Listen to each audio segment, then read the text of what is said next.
were, if I'm not incorrect, a couple women that almost were killed by Wayne Ford.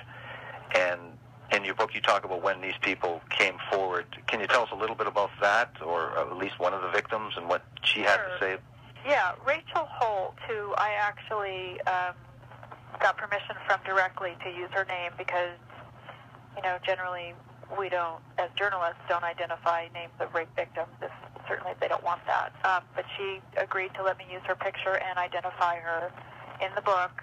But she was a prostitute, and to this day, to my knowledge, is still working as a prostitute. And she got picked up by him, and like I said, got tied up, and he hit her with the belt buckle, that's how we know this, in the genitals while he was driving, kept telling her to shut up, but she was crying, and anyway, when he let her go, though, he let her out of the truck and tied her actually loosely, so she was able, as soon as the truck drove away, he tied her up so that it would take her a while to get loose so that she couldn't, report him or whatever.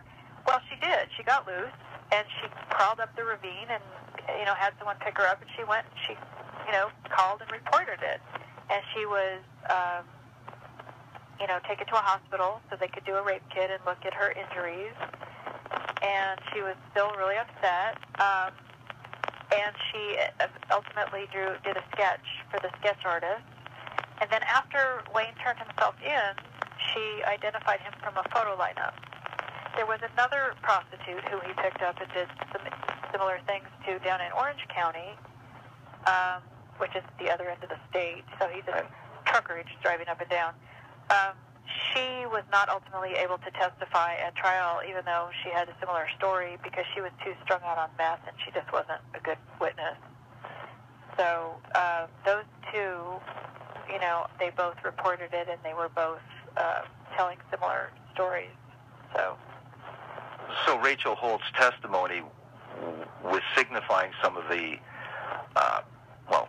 inevitable signatures of this serial killer. Right, exactly. That must have been important to the trial itself.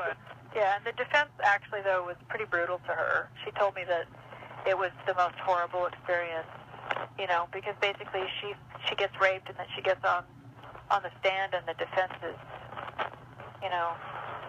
essentially emotionally raping her again by making her, calling her a liar and taking her through a bunch of other,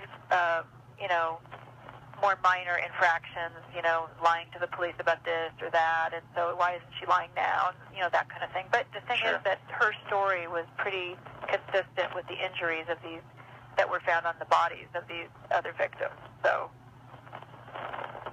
in the end, the jury believed her, I think. Did you have the impression, or did you find out as evidence that she thought it was a favorable experience overall? Favorable? What do you mean? Well, I mean, it was worthwhile for her to do this, despite all the... Horrible. She said it was horrible being on trial. And, the way that I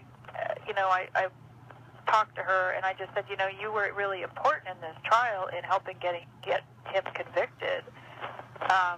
So, I'd really like to use your story in here. And so she agreed.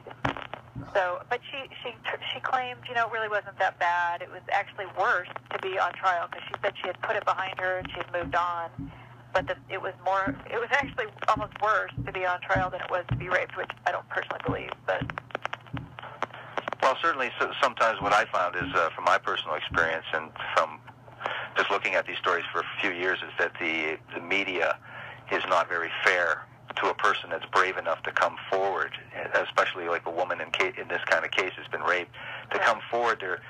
They're risking a certain amount of the inevitable cross-examination. The media adds insult to injury sometimes by taking too much of what the defense has to say as gospel. I mean, Well, I basically just used the court transcripts, and I just told the story of what happened in court.